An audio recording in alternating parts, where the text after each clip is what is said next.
अस्सलाम वालेकुम गाइस। तो आज का जो हमारा टॉपिक है वो है difference between organic and inorganic compounds, right. So हमें सबको पता है कि ऑर्गेनिक और इनऑर्गेनिक कंपाउंड्स कौन से होते हैं। Organic compound study of hydrocarbons known as organics, right. उसमें सिर्फ हाइड्रोजन और कार्बन की स्टडी करते हैं। हमारे पास हमें पता है कि हमारे जो केमिस्ट्री है, राइट, उसमें हमारे पास इसके चैप्टर्स, और अगर हम आगे जाते हैं यूनिवर्सिटीज़ लेवल में तो हमारे पास एक ऑर्गेनिक के अलग सब्जेक्ट आता है और एक इनऑर्गेनिक का अलग सब्जेक्ट आता है। तो इन दोनों में डिफरेंस ये है कि इसमें हम सिर्फ हाइड्रोजन और ऑक्सीजन के एलिमेंट के बारे में पढ़ते हैं, नहीं हाइड्रोजन एंड कार्बन के उसके बारे में पढ़ते हैं, ठीक है, एलिमेंट्स के बारे में। और इसमें हम हाइड्रोजन और कार्बन के अलावा सारे एलिमेंट्स के बारे में पढ़ते हैं, राइट। अब हम इसके डिफरेंसेस देख लेते हैं। Organic compounds are the large molecule obtained from living organisms। क्या बोल रहे हैं? ऑर्गेनिक कंपाउंड क्या होते हैं? लार्ज मॉलिक्यूल्स होते हैं, राइट। और हम इसको कहाँ से लेते हैं? हमें कहाँ से मिल रहे होते हैं? ऑब्टेन मीन्स हमें जहाँ से मिल रहे हो हमारे जो रिसोर्स, राइट, कहाँ से मिल रहे थे? लिविंग ऑर्गेनिजम्स, राइट, मतलब जानदार, जो the thing the person who can take breath known as living organism. Now inorganic, the inorganic compounds are the small molecule obtained from non-living organisms। अब क्या होते हैं? ये लार्ज होते हैं ऑर्गेनिक, और इनऑर्गेनिक हमारे पास स्मॉल मॉलिक्यूल्स होते हैं। ये हमारे पास लिविंग ऑर्गेनिज्म से मिल रहे होते हैं और इनऑर्गेनिक हमारे पास नॉन लिविंग ऑर्गेनिज्म से मिल रहे होते हैं, ठीक है। अब study of hydrocarbons often nitrogen and oxygen. क्या बोल रहे हैं कि हाइड्रोकार्बन्स की स्टडी को हम क्या बोल रहे होते हैं? Organic compound. बट कभी कभी उसमें हमारे पास नाइट्रोजन और ऑक्सीजन भी आ जाता है। यहाँ लिखा है ऑफन, मीन्स कभी कभी, राइट। और inorganic study of all element except hydrocarbon. Inorganic में हम क्या सारे एलिमेंट पढ़ते हैं? ऑक्सीजन हो गया, नाइट्रोजन हो गया, क्लोरीन, फॉस्फोरस, जितने भी हमारे पास एलिमेंट है, ठीक है, हम सारे एलिमेंट्स के बारे में पढ़ रहे होते हैं, ठीक है। किसके बारे में नहीं पढ़ते? हाइड्रोजन और कार्बन के बारे में, ठीक है। बाकी जितने भी हमारे पास एलिमेंट है सारी की स्टडीज हमारे पास इनऑर्गेनिक कहलाती है। Organic contains covalent bond with CH bond. CH एक बॉन्ड होता है जिसमें हाइड्रोजन और कार्बन और नाइट्रोजन। अभी आपको यही देख लें, देखो स्टडी ऑफ किसकी है?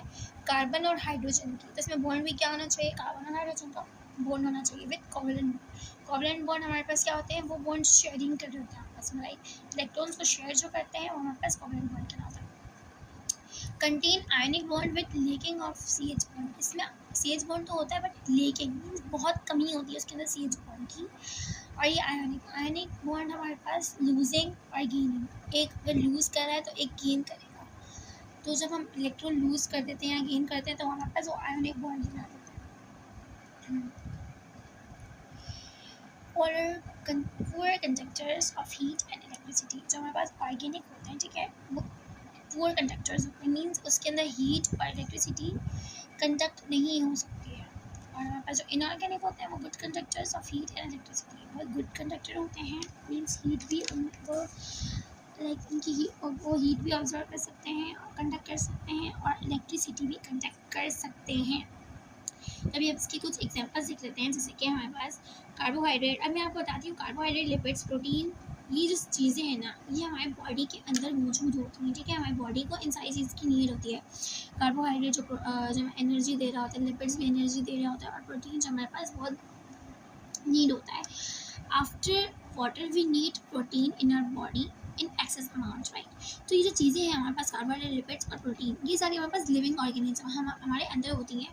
तो हमें क्या है? लिविंग ऑर्गेनिज्म है, राइट। तो इसका मतलब हमारे पास ये वाला जो पॉइंट है ये बिल्कुल वो है, ठीक है, जो हमारे पास हमने आपको पढ़ा कि ऑर्गेनिक कंपाउंड्स ऑब्टेन होते हैं लिविंग ऑर्गेनिज्म से, राइट। तो हमारे पास जो कार्बोहाइड्रेट, लिपिड्स और ये सारी चीज़ें हमारे अंदर मौजूद होती हैं।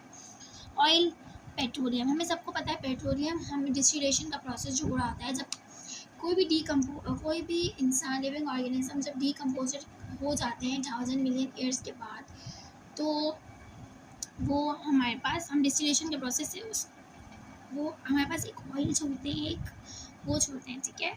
तो हमारे पास डिस्टिलेशन के प्रोसेस से हम उस ऑयल को या पेट्रोलियम इसको हम बाहर निकाल देते हैं डिस्टिलेशन के प्रोसेस से। तो इन अ वे हमारे पास लिविंग ऑर्गेनिजम्स के जरिए आ रहा है, क्योंकि इंसान जब मर जाता है और उसको डिकम्पोजर्स खाते हैं, तो कहाँ से बन रहा है? इंसान से ही बन रहा है, राइट। इंसान हमारे पास क्या है? Living organism.